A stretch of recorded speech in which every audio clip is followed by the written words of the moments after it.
So Wednesday, July 4th. One of the easiest going holidays of the year, don't you think? You can do pretty much anything you want and there's nobody preaching at you about doing it wrong. Which is not the way it is at Christmas, for example, when there's always some annoying person complaining that there's a war on Christmas or there's not enough Christ in Christmas. Same thing with Thanksgiving. Somebody's always whining, oh, it's not thankful enough, you shouldn't be watching football, you're eating too much, and so on and so forth. Take all the fun out of it, you know?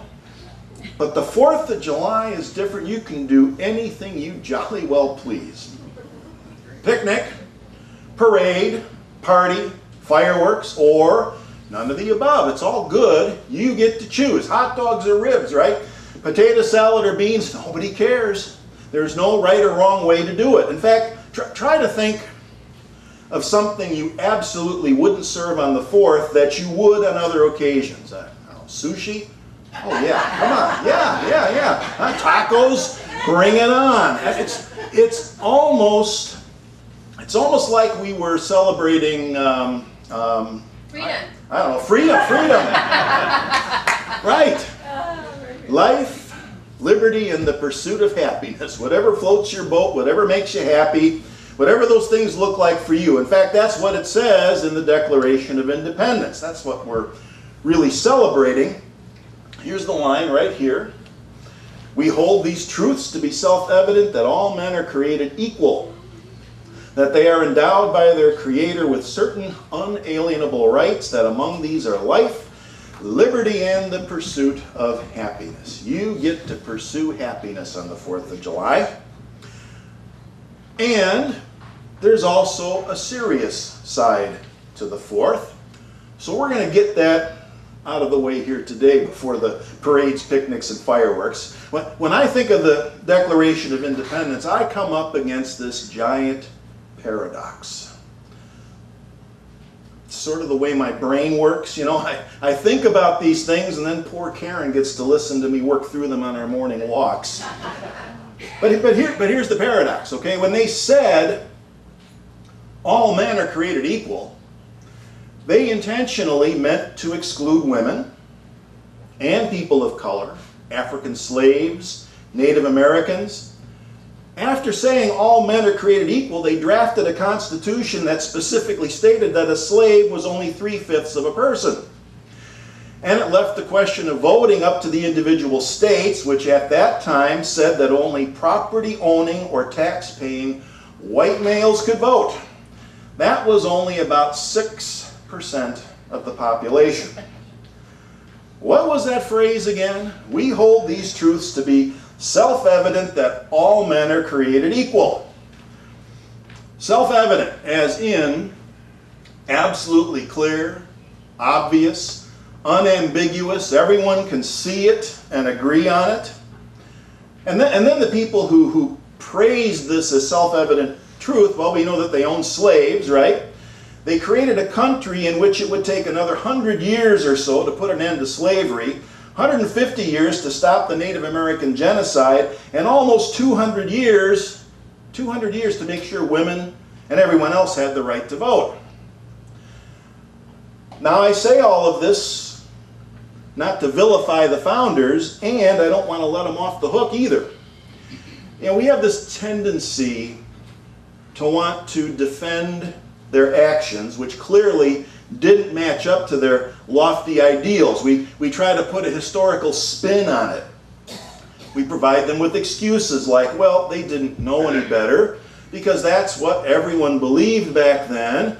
They were just a product of the times and we can't hold them to our modern standards of freedom and equality. Well, that sounds a bit like moral relativism to me. You see, the problem is that everyone didn't believe those things back then. There were plenty of voices speaking out for equal rights for women, an end to slavery, an end to treating Native Americans as a problem to be eradicated. I was actually pleasantly surprised to find out how many people held those ideas back in the late 1700s and even before that. So you can't say they didn't know better. The problem is that they were just as bound up by their own biases and prejudices as any other human being. And we can also confidently say that denying women the right to vote, slavery, and the way we treated Native Americans was wrong. It was wrong back then, and it's wrong now.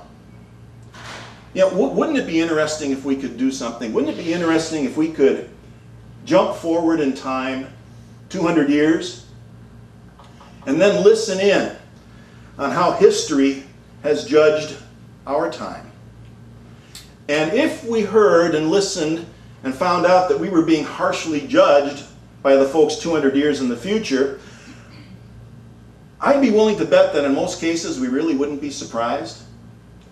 We'd have to admit that we really did kind of know better, that there were things that we did or didn't do because they weren't convenient, profitable, comfortable.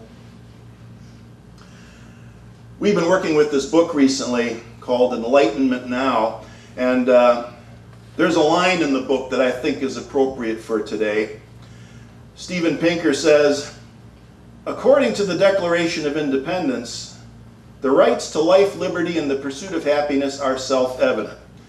That's a bit unsatisfying because what's self-evident isn't always self-evident. So there you go. And here's an interesting fact. The guys who wrote about that self-evident truth in the Declaration of Independence were themselves products of the Enlightenment. They were supposed to prize reason above all, and yet it didn't lead to a vision of true equality. Not without a lot of time passing, not with a lot of suffering, without a lot of suffering and struggle. That's what it took. That's an important lesson for us today.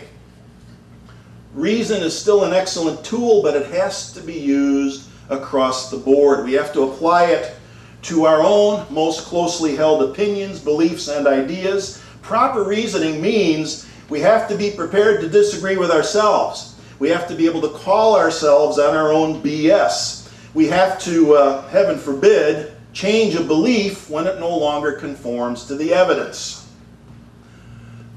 I think one of the most interesting chapters in his book is chapter 21, that's entitled very simply, Reason.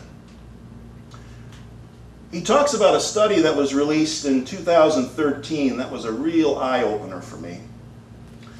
The study was conducted by Dan Kahan, who's a professor of both law and psychology at Yale. So he goes out and he recruits thousands of people to participate in this study. I mean, that's a big sample size, right?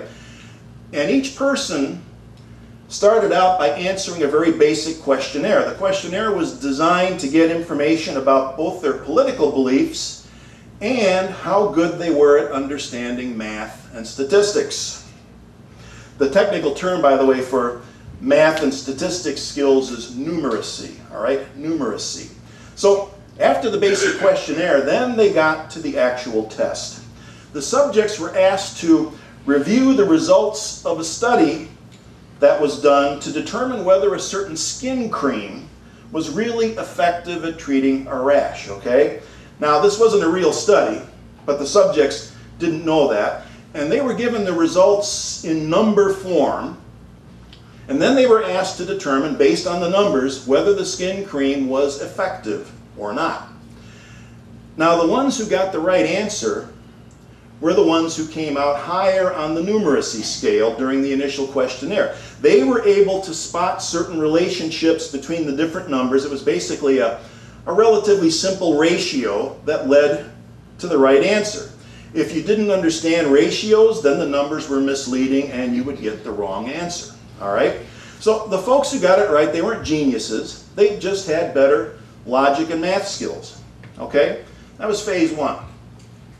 Then they changed it up a bit. All right? They switched from a study about boring old skin cream and made the study about the effects of gun control on crime rates. Same numbers, same ratios, but this time the math and the logic skills went right out the window. And the answers lined up with their political alignment.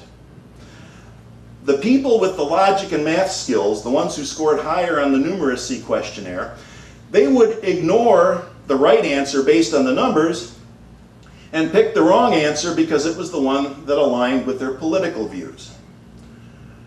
Now you might guess the kind of headlines this generated when it was released. Here's one. Science confirms politics wrecks your ability to do math. That was good, but this is my favorite one here. The most depressing discovery about the brain ever. This was news to me. I'd not heard of this before. Had anybody heard of this study when it came out? No. This should have been taught in every school, every college, and people need to be talking about it more, because it is a bit depressing, isn't it, when you think about it? I mean, had no idea they were testing this kind of stuff. So much for self-evident truth. It seems that we have this irresistible, unavoidable tendency, it seems that way, to filter everything, and I mean everything, through our subconscious biases, prejudices, our dogma and ideology acquired from various sources over the course of a lifetime, and it sits there and it does its thing, and it even makes us forget how to do math. Now, there's good news in all of this, because this gives us important information, right? You know, it's very similar to the Four Noble Truths in Buddhism, where the Buddha said, life is suffering. Now, if he had stopped there, just saying life is suffering, we'd be justified in saying, that's a bummer, Buddha, now go away. But he didn't stop there, did he? He said, life is suffering, suffering has a cause, the cause is our attachment and desire, and then he offered a way to become free from that kind of attachment and desire. So he diagnosed the problem and offered a solution. You got to know about the problem before you can find the solution. So it's the same thing with our cognitive biases and our irrational beliefs. Once we see them hiding in plain sight and wreaking havoc, we can do something about it. Here's something else that Steven Pinker says in the book. He says, in a review of the literature on rationality, the anthropologists Hugo Mercier and Dan Sperber conclude that contrary to common bleak assessments of human reasoning abilities, people are quite capable of reasoning in an unbiased manner, at least when they are evaluating arguments rather than producing them, and when they are after the truth rather than trying to win a debate. Those are the two crucial distinctions. Evaluating an argument rather than producing one, seeking truth rather than trying to win a point or a debate. One more study. This one very interesting to me as well. This one was conducted between 2011 and 2015 by a couple of psychologists, and they again recruited several thousand contestants to take part in what they called a forecasting tournament. This is not forecasting the weather, this is forecasting world events. This was something that was held by the Intelligence Advanced Research Projects Activity. That is the research arm of the Federation of American Intelligence Agencies. I mean, we're talking CIA, NSA, and so on, the heavy hitters, right? They asked the subjects for specific outcomes about specific events within a specific time frame. In other words, they wanted to make it so that the results could be measured without a lot of ambiguity, fudging, weasel words. They would ask things like, will Russia try to annex any additional territory from Ukraine in the next 3 months? Those kind of questions, specific. What they found was that, for the most part, the subjects did no better than someone throwing darts at a board. Or no better than a chimp grabbing a banana, right? A random result. But there was a group of people that they started calling super forecasters, who performed far better than anyone else. In fact, they performed close to what they thought was the theoretical maximum for correct predictions. None of these people appear on any of the TV or cable news shows. None of these were the pundits or the talking heads that we see on TV. In fact, the more popular and watched they were, the worse they did. The more famous they were, the less accurate their predictions were likely to be. All right, so here are some of the things that the super forecasters, the ones that got it right so often, here's what they had in common. First of all, they were immune to political tribalism. They identified as neither liberal nor conservative, left-wing or right-wing. They tended to look at their own opinions and beliefs as hypotheses to be tested rather than treasures to be guarded. They displayed what psychologists call active open-mindedness, which means they agreed with statements like these.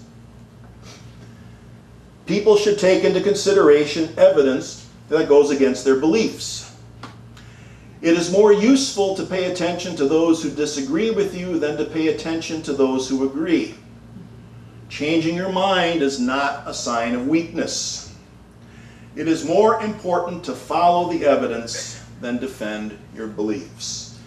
The list is longer than that, but that's about all we'll have time to talk about this morning. Fascinating study. And of course, none of this information was available when our founding fathers, or for that matter, our founding mothers, were doing their thing. But now we know better. Now we know better, and armed with this information, maybe we can ensure that we will fare somewhat better in the eyes of history 200 years from now. You know, self-awareness is the foundation of all spiritual growth. And I'll end today with the last chapter in Steven Pinker's, the last paragraph in Steven Pinker's chapter on reason. He says, however long it takes, we must not let the existence of cognitive and emotional biases or the spasms of irrationalities in the political arena discourage us from the Enlightenment ideal of relentlessly pursuing reason and truth. If we can identify ways in which humans are irrational, we must know what rationality is. Since there's nothing special about us, our fellows must have at least some capacity for rationality as well. And it's in the very nature of rationality that reasoners can always step back, consider their own shortcomings, and reason out ways to work around them. Yeah, how about we try that? See you next week. Nice.